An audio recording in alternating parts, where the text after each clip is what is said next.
الدین الخالص. إن الحمد لله نحمده ونستعينه ونستغفره ونعوذ بالله من شرور أنفسنا وسيئات أعمالنا. من يهده الله فلا مضل له ومن يضلل فلا هادي له. وأشهد أن لا إله إلا الله وحده لا شريك له وأشهد أن محمدا عبده ورسوله. يا أيها الذين آمنوا اتقوا الله حق تقاته ولا تموتن إلا وأنتم مسلمون. يا أيها الناس اتقوا ربكم الذي خلقكم من نفس واحدة وخلق منها زوجها وبث منهما رجالا كثيرا ونساء. واتقوا الله الذي تساءلون به والأرحام إن الله كان عليكم رقيبا.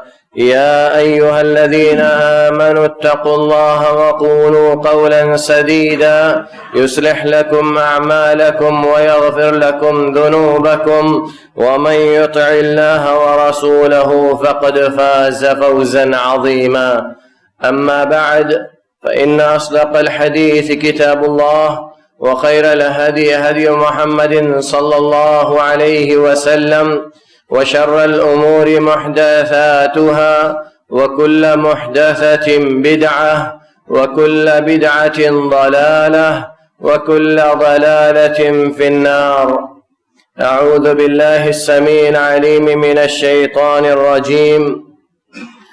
ما كان محمد أبا أحد من رجالكم ولكن رسول الله وخاتم النبيين وكان الله بكل شيء عليما. عن أبي ذر رضي الله عنه قال: تركنا رسول الله صلى الله عليه وسلم وما طائر يطير بجناحيه إلا عندنا منه علم. رواه ابن حبان والحديث صحيح. بزرگان دین و ملت، عزیز ساتھیوں، اسلامی ماں اور بہنوں، نبی کریم صلی اللہ علیہ وسلم اس دنیا میں آئے ایک عام انسان بن کر. انما انا بشر مثلکم، میں تمہارے جیسا ایک عام انسان ہوں. پھر نبی کریم صلی اللہ علیہ وسلم کو اللہ رب العالمین نے نبوت سے سرفراز کیا. اقرأ باسم ربک الذی خلق. اس صورت اور اس آیت کے ذریعے اور اللہ رب العالمین نے اس کے بعد نبی کریم صلی اللہ علیہ وسلم کو رہتی دنیا تک کے لیے نبی، آخری نبی چن لیا. اور وہ دیوار، وہ منزل، وہ گھر جو ادھوری تھی، اللہ رب العالمین نے نبی کریم صلی اللہ علیہ وسلم کے ذریعے اس کو پورا کر دیا. اس میں نہ تو کبھی کسی کمی کی ضرورت ہے، نہ کسی ذاتی کی ضرورت ہے، نہ ہو سکتا ہے، نہ ہو سکتا تھا، کبھی نہ ہو سکا، نہ ہو سکے گا. یہ اللہ رب العالمین کی طرف سے مقررہ ہے. الیوم اکملت لکم دینکم واتممت علیکم نعمتی ورضیت لکم الاسلام دینا. نبی کریم صلی اللہ علیہ وسلم سے جب اعلان کروایا اللہ رب العالمین نے حج کے موقع پر، اور وہی حج نبی کریم صلی اللہ علیہ وسلم کا پہلا اور آخری حج تھا. اس کے پہلے نہ نبی کریم صلی اللہ علیہ وسلم نے کبھی حج کیا، اور نہ اس کے بعد اللہ رب العالمین نے آپ کو اس دنیا کے اندر چھوڑا. اللہ رب العالمین اس دنیا سے جب آپ صلی اللہ علیہ وسلم کو لے جانے کا فیصلہ کرتا ہے تو فرشتے کو بھیجتا ہے. فرشتہ آتا ہے، نبی کریم صلی اللہ علیہ وسلم سے سوال کرتا ہے، جیسا کہ اللہ رب العالمین کا اپنے ہر نبیوں کے ساتھ طریقہ رہا ہے کہ اجازت طلب کرتا ہے اللہ رب العالمین فرشتوں کو بھیج کر کہ اب آپ کو اس دنیا سے چلنا ہے یا اور ابھی دنیا میں آپ کی ذمہ داری باقی ہے. ویسے ہی نبی کریم صلی اللہ علیہ وسلم نے اپنے فرشتے ملک الموت علیہ السلام کو بھیجا جبرائیل علیہ السلام کے ساتھ، اور اجازت طلب کی. نبی کریم صلی اللہ علیہ وسلم کی زبان سے جاری ہوا، بل الرفیق العالی، بلکہ اللہ رب العالمین کی طرف جانا ہے. مجھے اب اپنے رب سے ملاقات کرنی ہے. اور اس دنیا نے وہ تاریخ دن دیکھا جس سے تاریخ دن اس دنیا میں نہ تو آیا ہے اور نہ آئے گا. اور وہ دن 12 ربیع الاول کا دن تھا، یہ متحقق شے، اس میں کسی کو کوئی اختلاف نہیں، اس میں کسی قسم کا کوئی اختلاف، شک و شبہ نہیں۔ اختلاف ہے تو اس بات میں کہ کس دن نبی کریم صلی اللہ علیہ وسلم کو اس دنیا میں بھیجا گیا، اس دنیا میں آپ صلی اللہ علیہ وسلم کس دن پیدا ہوئے، نہ جانے کتنا اختلاف ہے، 20 اقوال ہیں اس سلسلے میں کہ آپ صلی اللہ علیہ وسلم کب پیدا ہوئے۔ لیکن بدعت کی یہ نشانی رہی ہے کہ ہر دور میں بدعت اور بدعتی اپنے آپ کو دین پر دکھانے کے لیے ایسے حربے استعمال کرتے ہیں جس کا تعلق دل سے، محبت سے، لطافت سے ہوتا ہے، دل سے، محبت سے اور لطافت سے ہوتا ہے، تاکہ انسان کے دل کو اپنی طرف کھینچ سکے۔ اور وہی قیاشیوں نے، کرامتیوں نے، فاطمیوں نے، عبیدیون نے، یہ شیعوں کی ایجاد ہے مسلمانوں۔ یہ 12 ربیع الاول جو تہوار کے طور پر منایا جاتا ہے، کرام تھا فاطمیہ، جو مصر کے اندر خلافت جب شیعوں کی بنی، جسے کرامتا کہا جاتا ہے یا فاطمیہ کہا جاتا ہے، دولہ فاطمیہ جسے کہتے ہیں، 4 صدی ہجری کے آخر میں عبید اللہ بن محمون بن ذیشان، ایک یہودی کا بیٹا، مجوسی کا بیٹا، اس کی ماں مجوسی، اس کا باپ یہودی، وہ خود یہودی۔ امام مقریزی رحمت اللہ علیہ خطط کے اندر لکھتے ہیں کہ 20 میلاد انہوں نے ایجاد کی تھی، 20 میلاد، 1 2 نہیں، 20 میلاد۔ انہی میں سے ایک میلاد، یہ میلاد ہے، میلاد عید، جسے نبی کریم صلی اللہ علیہ وسلم کے یوم پیدائش کے طور پر مناتے ہیں۔ مسلمانوں، یہ ہمارا دین نہیں، اللہ رب العالمین نے ہمارا دین مکمل کر دیا۔ الیوم اکملت لکم دینکم واتممت علیکم نعمتی ورضیت لکم الاسلام دینا۔ اور اللہ رب العالمین کہتا ما کان محمد ابا احد من رجالکم ولکن رسول اللہ وخاتم النبیین۔ یہ آیت، اللہ رب العالمین کا یہ کلام، قرآن کی یہ آیت اور اللہ رب العالمین کی یہ بات، یہ ہم سب کے لیے دلیل ہے کہ اب نہ تو نبی کریم صلی اللہ علیہ وسلم کے بعد کوئی نبی آنے والا ہے، نہ آپ صلی اللہ علیہ وسلم کے بعد کسی کی بات بطور تشریع، بطور شریعت قبول کی جا سکتی ہے۔ امام ذہبی رحمت اللہ علیہ کہتے ہیں العلم قال اللہ قال رسولہ قال الصحابۃ هم اولو العرفان ما الدین نسبک للخلاف سفاہۃ بین قول الرسول وبین قول فقیہ۔ کہتے امام ذہبی رحمت اللہ علیہ کہ دین کیا ہے؟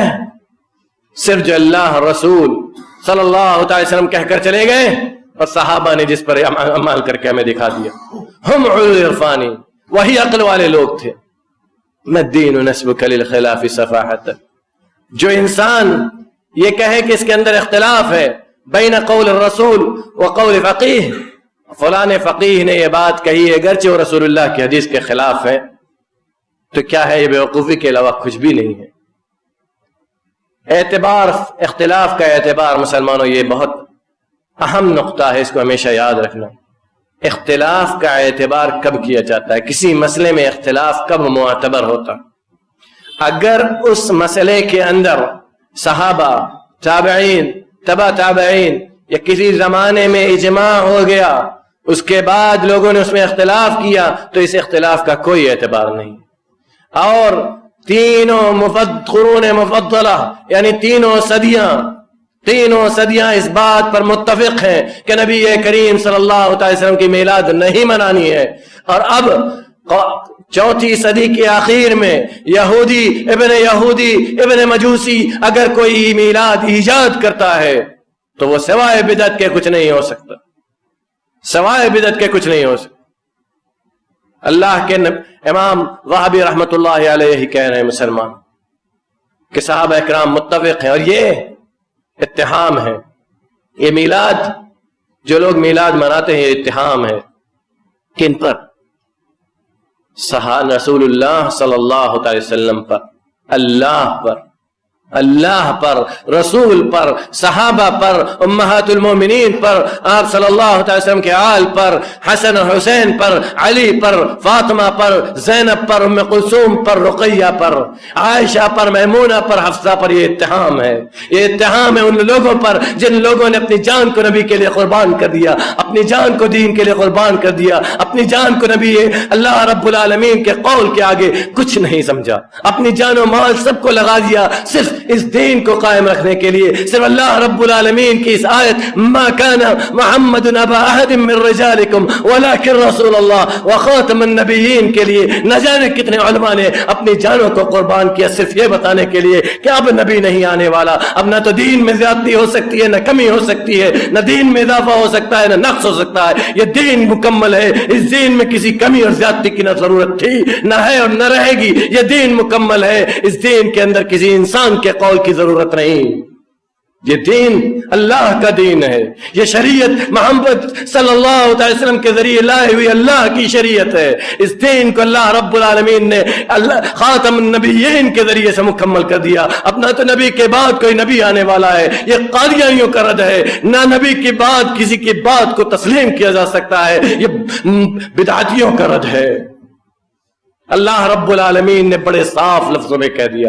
ابو ذر رضی اللہ تعالیٰ عنہ راوی ہیں، کہتے ہیں ابن حبان کی روایت ہے، کہتے ہیں ترکنا رسول اللہ صلی اللہ علیہ وسلم، رسول اللہ صلی اللہ علیہ وسلم ہمیں اس دنیا سے چھوڑ کر گئے. ما طائر یطیر بجناحیہ الا عندنا من علم، اور کوئی پرندہ اس روئے زمین پر نہیں اڑتا مگر اللہ کے نبی صلی اللہ علیہ وسلم نے اس کے متعلق ہمیں علم دیا ہے کہ کیا اس کا کھانا جائز ہے، نہیں جائز ہے، اس کا پکڑنا جائز ہے، نہیں جائز ہے، اس کی پرورش کرنا، اس کی تربیت کرنا جائز ہے یا نہیں جائز. جب نبی کریم صلی اللہ علیہ وسلم چلے گئے اور ایک ایک پرندے کے متعلق، اور سلمان فارسی رضی اللہ تعالیٰ عنہ کی حدیث کہ نبی کریم صلی اللہ علیہ وسلم تمہارا نبی تمہیں قضائے حاجت کی تعلیم دے کر گیا. سلمان فارسی نے کہا ہاں ہمارے نبی نے ہمیں قضائے حاجت کی اتنی تعلیم دی کہ ہم سے کہہ دیا کہ قبلہ جانب ہو کر اپنی قضائے حاجت نہ کر جا.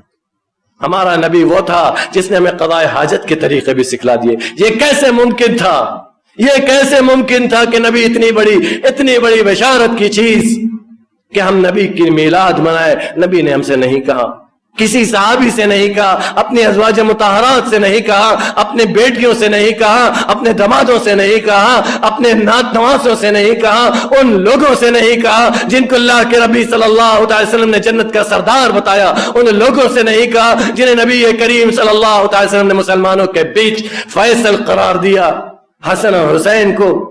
ان لوگوں کو بھی چھوڑ دیا. ان لوگوں پر اتہام ہے جو حسن اور حسین ہے، جو نواز رسول ہے، جن کو نبی کریم صلی اللہ علیہ وسلم کہتے تھے کہ جب ان کو میں دیکھ لیتا ہوں تو ان کی محبت مجھ پر غالب آ جاتی. ان کو بھی چھوڑ دیا. ان کو بھی نہیں بتایا کہ میرے بعد میری یوم پیدائش پر میلاد منانا. ان کو بھی چھوڑ دیا. ان کو بھی نبی، یہ اتہام ہے کہ اللہ رب العالمین نے خیانت کیا ہے، یہ اتہام ہے کہ رسول اللہ نے خیانت کیا ہے، نعوذ باللہ من ذالک. یہ اتہام ہے کہ صحابہ نے نبی کریم صلی اللہ علیہ وسلم کی ویسی قدر نہیں کی جیسے ہم نے کی. مسلمانوں، امام ابن تیمیہ رحمۃ اللہ علیہ قاعدہ دے رہے ہیں، مسلمانوں یاد رکھنا، کوئی خیر کی چیز ایسی نہیں ہو سکتی جسے نبی کریم صلی اللہ علیہ وسلم نے نہ بتلایا ہو اور صحابہ نے اس پر عمل نہ کیا ہو. اگر کسی چیز کے کرنے کا سبب موجود تھا، اس کی حالات موجود تھے، اس کا دن آیا اور کوئی ایسی چیز نہیں تھی جو اس کے کرنے سے مانے تھی، لیکن پھر بھی نبی کریم صلی اللہ علیہ وسلم نے نہیں کیا، آپ کے بعد صحابہ اکرام نے نہیں کیا، ان کے بعد تابعین اور تبع تابعین نے بھی نہیں کیا، تو یہ جان لینا کہ یہ چیز بدعت ہے، یہ چیز بدعت ہے، یہ چیز دین کے نام پر ایجاد کی گئی ہے اور اس کے اندر سوائے ما احدث بعدک کے کچھ نہیں ہو سکتا. سحقن لمن غیر بعدی، ایسے لوگوں کو اللہ رب العالمین حوض کوثر کا پانی بھی نصیب نہیں کرے گا. مسلمانوں نبی کریم صلی اللہ علیہ وسلم کہیں گے سحقن سحقن لمن غیر بعدی، جن لوگوں نے میرے بعد میرے دین کو بدل دیا، میری شریعت کو بدل دیا، میری تعلیمات کو بدل کر دیا، میرے دیے ہوئے طریقے قاعدے و قانون کو بدل دیا، اللہ رب العالمین انہیں معاف نہیں کرے گا اور میں بھی انہیں معاف نہیں کرتا۔ سحقن سحقن لمن غیر بعدی، دوری ہو اس کے لیے جس نے میرے بعد میرے دین کو بدل دیا۔ نبی کریم صلی اللہ علیہ وسلم کہتے ہیں کل بدعت ضلالہ، ہر بدعت گمراہی ہے، اور فلاں بن فلاں کہتا ہے کہ کوئی بہت سی بدعت حسنہ بھی ہے، بہت سی بدعت حسنہ بھی ہے، مسلمانوں بدعت حسنہ ہو نہیں سکتی۔ نبی کریم صلی اللہ علیہ وسلم نے ایک چھوٹا سا جملہ دیا، کل بدعت ضلالہ، ہر بدعت گمراہی، ہر بدعت گمراہی ہے۔ اور کیا کہا جاتا ہے نبی کریم صلی اللہ علیہ وسلم کی مولد میں، میلاد میں؟ میلاد ایک تو بدعت ہے، اس کے بعد نمبر 2 اس کے اندر شرک بھی داخل ہوتا ہے۔ کیسے؟ جو اشعار پڑھے جاتے ہیں ان میں سے ایک شعر صرف میں پڑھتا ہوں، وہی جو مستوی عرش تھا خدا ہو کر، اتر پڑا مدینے میں مصطفیٰ ہو کر۔ وہی جو مستوی عرش تھا خدا ہو کر، اتر پڑا مدینے میں مصطفیٰ ہو کر۔ لا حول ولا قوت، یعنی اس حد تک غلو، ایاکم والغلو فی الدین۔ اللہ کے نبی صلی اللہ علیہ وسلم فرماتے ہیں مسلمانوں غلو کے سلسلے میں نبی کریم صلی اللہ علیہ وسلم نے قاعدہ ہمیں دے دیا، ایاکم والغلو فی الدین، دین کے اندر کبھی غلو مت کرنا، افراط و تفرید کے شکار مت ہونا، اپنے نفس پر بہت زیادہ مشقت مت ڈالنا۔ میں جو دے کر جا رہا ہوں جتنا کر سکنا کرنا، اور جس سے منع کر کے جا رہا ہوں اس سے رک جانا، جس سے منع کر کے جا رہا ہوں اس سے رک جانا، اور جو کرنے کے لیے کہہ کر جا رہا ہوں اس پر جتنا کر سکنا کرنا۔ اور اللہ رب العالمین نے ہمیں ایک قاعدہ دیا کہ جس چیز کے اندر بھی تم اختلاف کرنا، فردوہ الی اللہ والرسول، اللہ اور رسول کی طرف لوٹ جانا۔ وما آتاکم الرسول فخذوہ وما نہاکم عنہ فانتہوا، جو رسول تمہیں دیں اسے لے لینا، اور جن سے روک دیں اس سے رک جانا، اس کے آگے مت بڑھنا، اس کے آگے مت بڑھنا۔ ومن یعص اللہ ورسولہ ویتعد حدودہ یدخلہ نارا فلیحذر الذین یخالفون عن امرہ ان تصیبہم فتنہ۔ فتنہ، اللہ رب العالمین کہہ رہا ہے مسلمانوں، کسی انسان کا کلام نہیں کہ ان کو فتنے میں ڈال دے گا اللہ رب العالمین، عذاب علیم کی دھمکی سنا رہا ہے رب العالمین۔ اور یہ بھی کہہ رہا ہے رب العالمین کہ اللہ اور رسول کی جو نافرمانی کرے گا اللہ رب العالمین اس کو جہنم میں ڈال دے گا، یدخلہ نارا، جو وعدوں کو پار کرے گا رب العالمین اس کو جہنم میں ڈالے گا۔ کہا جاتا ہے جو دلیلیں دی جاتی ہیں میلاد منانے کی، اس میں سے ایک دلیل یہ دی جاتی ہے کہ نبی کریم صلی اللہ علیہ وسلم سوموار کے دن پیدا ہوئے، اور سوموار کے دن نبی کریم صلی اللہ علیہ وسلم نے روزہ رکھا، اور جب اس روزہ رکھنے سے متعلق پوچھا گیا تو آپ صلی اللہ علیہ وسلم نے فرمایا کہ میں اسی دن پیدا ہوا اور اسی دن مجھے مبعوث کیا گیا، اسی دن میں پیدا ہوا، اسی دن مجھے مبعوث کیا گیا۔ پہلی بات، یہ حدیث سوموار کے دن روزہ رکھنے کی ہے، نبی کریم صلی اللہ علیہ وسلم نے روزہ رکھا سوموار کے دن، اور یہ حدیث مختصر ہے اس حدیث کی کہ جس میں نبی کریم صلی اللہ علیہ وسلم نے مفصل بیان کیا ہے کہ یوم الاثنین کا روزہ اور یوم الخمیس کا روزہ کیوں رکھتے ہیں۔ اس لیے کہ اس دن نام اعمال کو اٹھایا جاتا ہے، اس لیے نبی کریم صلی اللہ علیہ وسلم نے کہا کہ جس دن نام اعمال کو اٹھایا جاتا ہے مجھے پسند ہے کہ اس دن میں روزے سے رہوں۔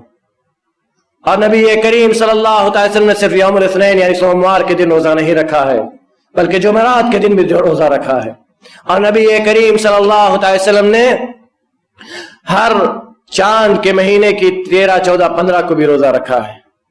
یہ نبی کریم صلی اللہ علیہ وسلم کی سنت تھی۔ دوسرا جواب اس بات کا، اس دلیل کا اس طرح دیا جاتا ہے کہ نبی کریم صلی اللہ علیہ وسلم نے روزہ رکھا ہے، اگر آپ کو میلاد منانی ہے تو آپ بھی روزہ رکھیں، آپ بھی روزہ رکھ لیں، میلاد من گئی۔ یہ حلوے مانڈے، یہ پکوان، یہ اور باقاعدہ فتوے،